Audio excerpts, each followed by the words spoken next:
So something very interesting happened a few weeks ago, which I've already talked to death about, but I have to mention one more time. Basically, when iOS 17 came out, actually when iOS 16 came out, that version of software pretty much dropped support of many different iPhones, and we all kind of know that by now. However, with iOS 17, we basically got drop support of another couple of iPhones, the iPhone 10, 8, and 8 Plus. Now, that has put the iPhone 11 in a very, very weird spot. And what this basically is that the iPhone 11 is now sitting at second place technically from the years, if you're looking at it that way. It's the second year of iPhones to actually be discontinued with software. So what this basically means is that the iPhone 11 could potentially be could end in 2 years, it could end in 3 years, who knows? But the other issue that we're having with the iPhone 11 is that I have a feeling that this iPhone is going to match in line with basically how the iPhone 7 was with the iPhone 6s. So what I mean by this is, basically with the iPhone 11, we're probably going to be in a situation where the iPhone XR is going to be getting 2 to 3 versions of iOS.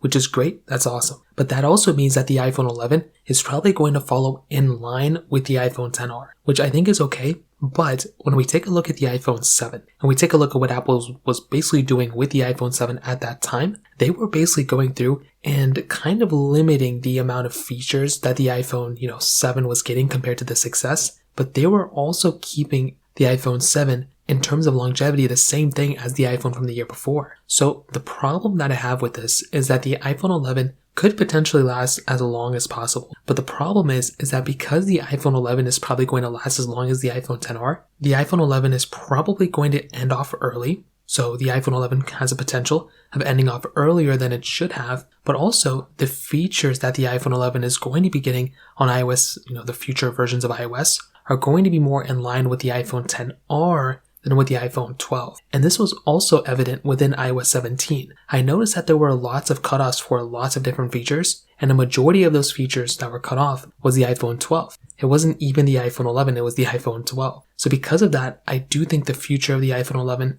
looks a little shaky, it looks a little different. I'm not too sure what Apple's going to be doing here, but if I had to guess, I think the iPhone 11's matching alongside the iPhone XR, and I'm pretty sure it's going to be a very, very weird future for the rest of the iPhone 11 longevity. So that pretty much covers it up. If you have any other thoughts or questions, let me know in the comment section below. Hit the like button, that would mean so much, but definitely hit that subscribe button. More importantly than everything else, I love every single one of you guys. Hopefully I'll catch you guys in the next video. Peace out till then.